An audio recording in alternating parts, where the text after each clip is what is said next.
வணக்கம். சமீபத்தில சம்வேகம் அப்படிங்கிற ஒரு பௌத்த தத்துவத்தை எனக்கு வாசிக்க கிடைச்சது. அது என்னன்னு அப்புறமா சொல்றேன். இப்போ இந்த சம்வேகத்தை நம்மளுடைய இந்த தற்கால வாழ்க்கைக்கு தொடர்புபடுத்தி பார்க்கும்போது, நாங்க அந்த நிலைய அடையறதுக்கு எதெல்லாம் தடையா இருக்குது? இத நான் ஸ்பிரிச்சுவலா நான் பேச வரல. இந்த விஷயம் நமக்கு ஸ்பிரிச்சுவலாவும் உதவும். அதே நேரம் நம்மள மெட்டீரியலிஸ்டிக்கா இந்த உலகத்தில அ ஒரு உயர்ந்த நிலைக்கு கொண்டு போறதுக்குமே இது உதவியா இருக்க போகுது. அப்ப அப்படி இருக்கும்போது, இந்த சம்வேகத்த நம்ம அடையறதுக்கு எதெல்லாம் தடையா இருக்குன்னு பார்த்தா, அ நம்ம நம்மள இந்த இந்த வாழ்க்கையில தரத்திலருந்து நம்மள உயர்த்திக் கொள்ளணும். இந்த சமூகத்தில நம்ம உயர்த்தி உயர்த்தி நம்ம இன்னும் வாழணும் அப்படின்னு நம்ம நினைக்கும்போது, நமக்கு உதவி செய்றது இந்த கல்வியா இருக்கட்டும், நம்மளுடைய திறமைகளா இருக்கலாம், நம்மள சார்ந்த மனிதர்களா இருக்கலாம், இல்லாட்டி நாம சார்ந்து இருக்கிற மனிதர்களாக இருக்கலாம். இப்படி இப்படி பல விஷயங்கள் நம்ம இந்த சமூகத்தில நம்மள தக்க வச்சுக் கொள்றதுக்காக, சர்வைவ் பண்றதுக்காக நம்ம ஒவ்வொரு விஷயங்கள் பண்ணிட்டுருக்கோம். இந்த ப்ராசஸ்ல எதெல்லாம் நம்ம இழந்துட்டுருக்கோம், எதெல்லாம் நம்மள தவிர்த்து நாங்க எங்கள ஒரு வட்டத்துக்குள்ள வச்சிருக்கோம் அப்படிங்கிறத பத்தி தான் இந்த பதிவுல நாங்க பார்க்க போறோம். முதலாவது இந்த சம்வேகம் அப்படிங்கன்னா என்னன்னு பார்க்கலாம். நம்ம கேள்விப்பட்டிருப்போம். உத்வேகம்ன்றத ஒரு ஒரு வார்த்தைய கேள்விப்பட்டிருப்பீங்க. விவேகம்ங்கிற வார்த்தைய கேள்விப்பட்டிருப்பீங்க. இந்த உத்வேகம்ங்கிறது நம்மளுடைய ஒரு காரியத்த செயலாற்றுறதுக்காக ஒரு ஒரு இயங்குதல் தன்மைய கொடுக்குற ஒரு உணர்வு தான் இந்த உத்வேகம். விவேகம்ங்கிறது நம்ம ஒரு புத்தி அ கூர்மையோட செயல்படக்கூடிய ஒரு நிலைய விவேகம்னு சொல்லலாம். இந்த சம்வேகம் அப்படிங்கிறத இது பல பேர் இத அடைஞ்சிருக்காங்க. இத பௌத்தத்தில அதிகமா பேசியிருக்கிறபடியா இது எங்கேருந்து ஆரம்பிச்சதுன்றத நான் உங்களுக்கு சொல்லிடுறேன். இப்போ நம்ம ஒரு புத்தர் நம்ம ஞானம் அ அடையறதுக்கு ஒரு சில நேரத்துக்கு முன்னாடி அவர் சில விஷயங்கள பார்த்ததா நம்ம கேள்விப்பட்டிருப்போம் அந்த கதைய. அதாவது அவரோட அரண்மனையிலிருந்து நகரத்துக்கு சன்னா அப்படிங்கிற ஒரு தேரோட்டியோட பயணிக்கும்போது, சில சம்பவங்கள பார்த்ததுக்கு பிறகு தான் அவரோட வாழ்க்கை மாறுச்சு. அவர் ஞானத்துக்கான நிலை அடையறதுக்கான படிய நோக்கி போனதா நம்ம கேள்விப்பட்டிருப்போம். இப்ப அந்த சன்னாவோட அவர் போகும்போது மொத்தம் ஒரு 4 சம்பவங்கள அவர உலுக்கிச்சு.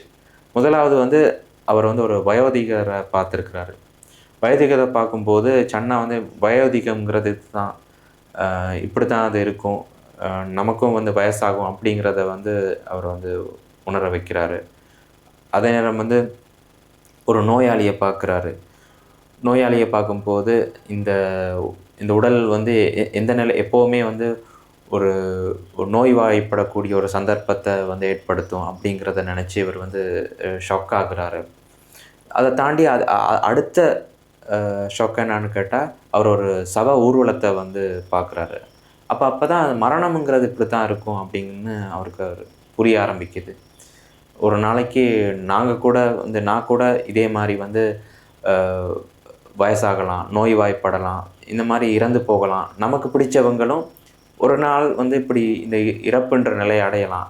அப்படின்னு சொல்லி இப்படி அவர் யோசிக்கும்போது, அதுதான் அவருடைய அந்த அவர உலுக்குன அந்த அந்த 3 விஷயம் அது ஃபர்ஸ்ட் ஃபேஸ்ன்னு கூட சொல்லலாம். இந்த ஃபர்ஸ்ட் ஃபேஸ்ல இந்த 3 சம்பவங்களும் அவர உலுக்கிச்சு. இந்த இடத்துல அவர் ஒரு நிறைய விஷயத்த பார்த்து அப்புறம் ஆச்சரியப்பட்டிருப்பாரு, கவலைப்பட்டிருப்பாரு. அதே நேரம் அ சில விஷயங்கள் அவர பயப்படுத்தியிருக்கும். இந்த மாரியான விஷயங்கள் இப்படியெல்லாம் நடக்குமா? அப்படிங்கிற விஷயம் அவர பயத்துக்கு உட்படுத்தியிருக்கும். அதே நேரம் சலிப்புத்தன்மையை அத ஏற்படுத்தியிருக்கும்.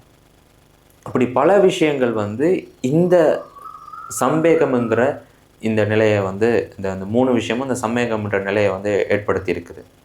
4வதா அவர் பார்த்த விஷயம் என்னன்னு கேட்டா, இந்த மூப்பு, பசி, பிணி, தாகம் இதெல்லாத்தையும் கடந்து அ அ நாங்களும் நோய்வாய்ப்படலாம், வயதாகலாம், சாகலாம் அப்படிங்கிறது எல்லாத்தையும் தாண்டி ஒருத்தர் ஒரு நான் துறவுங்கிற ஒரு ஒரு நிலை அடைஞ்சு, இது எல்லாத்தையும் தாண்டி ஒரு துறவறத்த நோக்கி பயணிச்சு அவர் வாழ்ற ஒரு மனிதன, ஒரு துறவிய பார்க்குறாரு.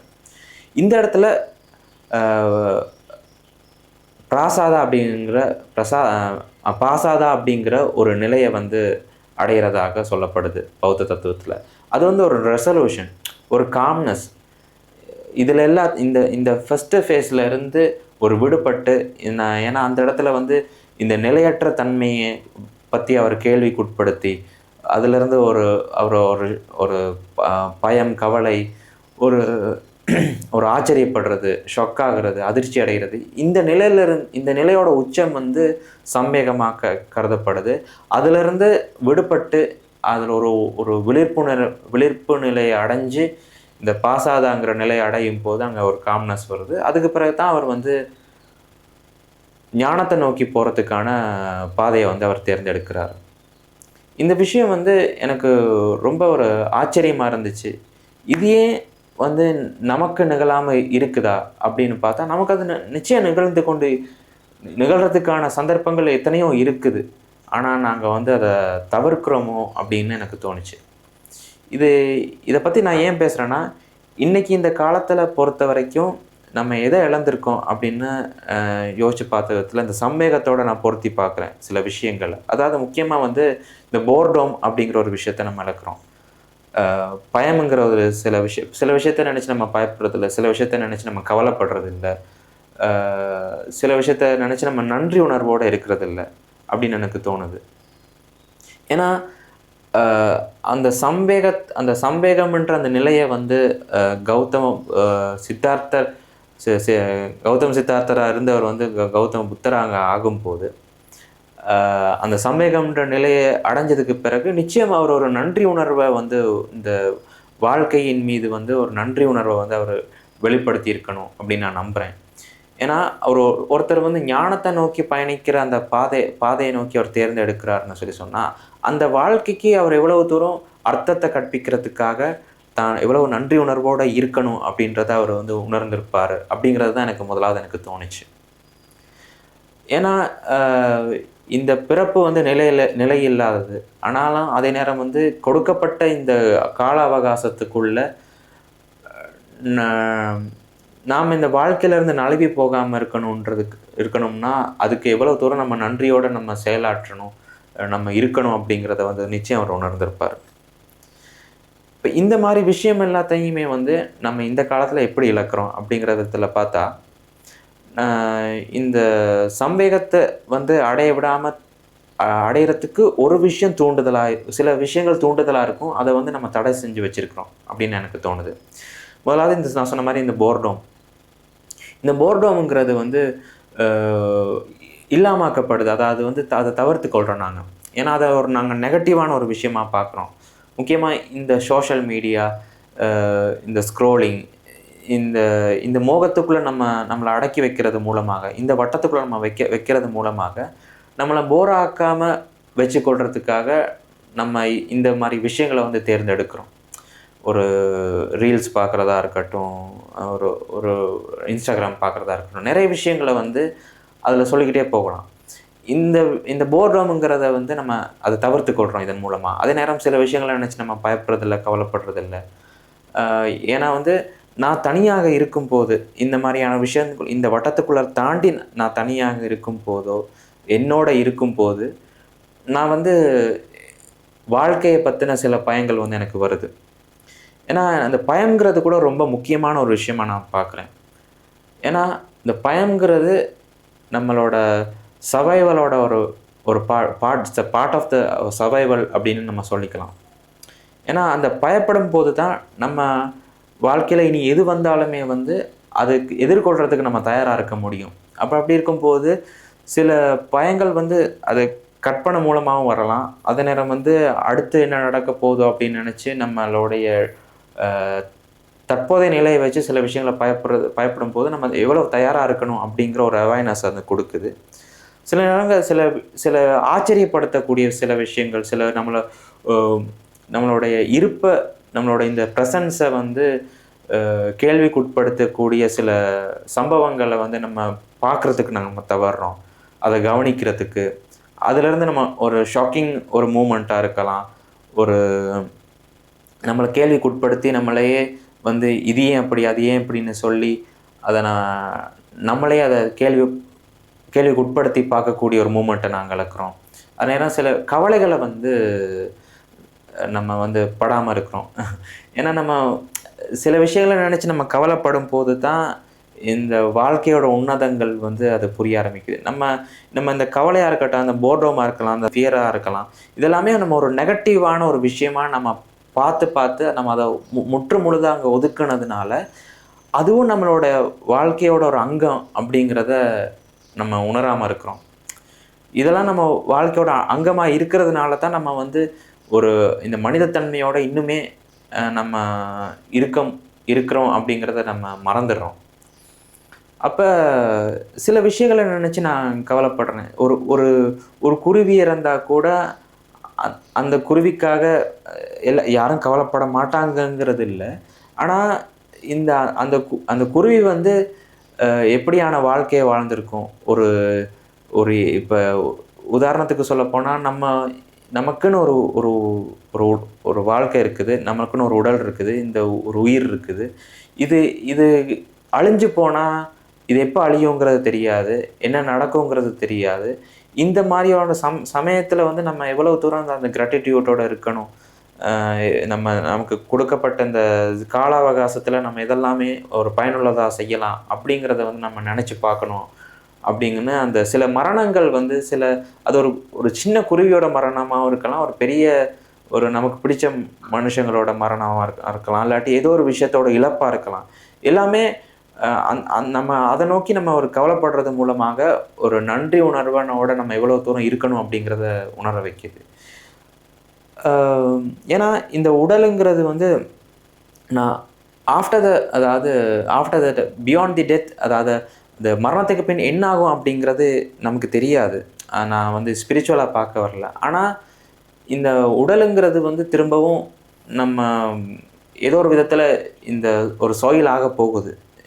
இது அழிஞ்சதுக்கு இந்த உடலுக்கு ஒரு அழிவுன்னு ஒன்று ஏற்பட்டால் இது முற்றுமுழுதாக அது அழிய போகிறதில்ல. இது ஏதோ ஒரு விதத்தில் டிரான்ஸ்ஃபார்ம் ஆக போகுது. நம்ம உடம்புல இருக்கிற ஆட்டம் வந்து ஏதோ ஒரு விதத்தில் வேற ஒரு நிலையை அங்கே அடைய போகுது.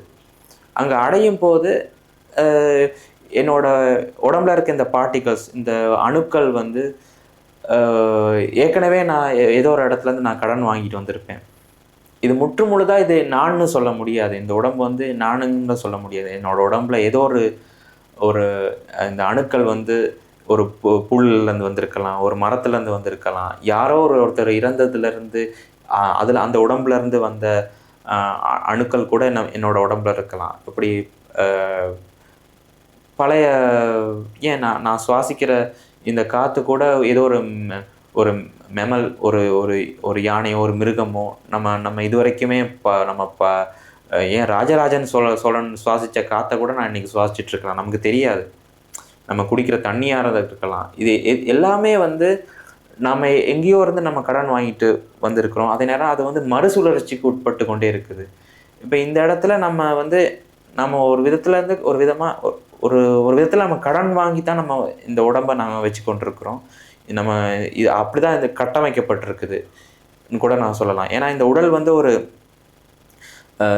இதில் ஆக்சிஜன் நம்ம சுவாசிக்கிற அந்த ஆக்சிஜனாக இருக்கலாம், கார்பன் கூட நம்மளோட உடம்புல இருக்குது. ஸோ இதெல்லாமே வந்து ஏதோ ஒரு இப்போ எங்கேயோ இருந்து கூட வந்திருக்கும். டைனோசரோட அணுக்கள் கூட நம்மளோட உடம்புல இருக்கலாம். அப்படியான விஷயம் எல்லாமே வந்து என்னை வந்து யோசிக்க வச்சுது.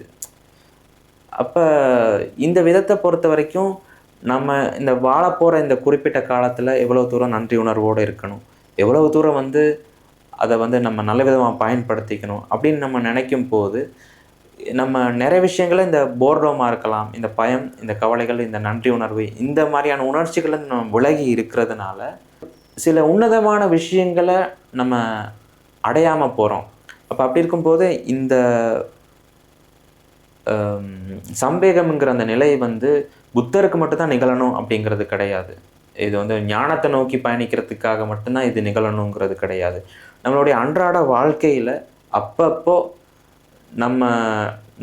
நமக்கு என்ன தேவை, என்ன தேவையில்லை அப்படிங்கிறத அறிகிறதுக்கும், அதே நேரம் வந்து நம்மளாக நம்ம சில கஷ்டங்களுக்குள் மத்தியில் இருப்போம்.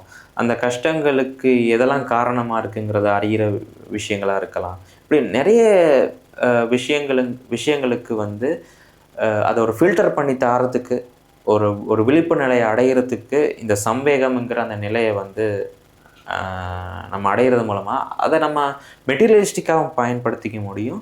அதே நேரம் வந்து நம்மளை ஒரு உள்நோக்கி நம்மளை ஒரு ஒரு குணரீதியாக நம்மளை ஒரு மனிதனாக நம்மளை உயர்த்தி கொள்றதுக்கும் அங்கே உதவியாக இருக்க போகுது. அந்த விதத்தில் அந்த நிலைங்கிறது வந்து நமக்கு தேவை, ஒரு அவசியம் அப்படின்னு சொல்லி நான் கருதுகிறேன்.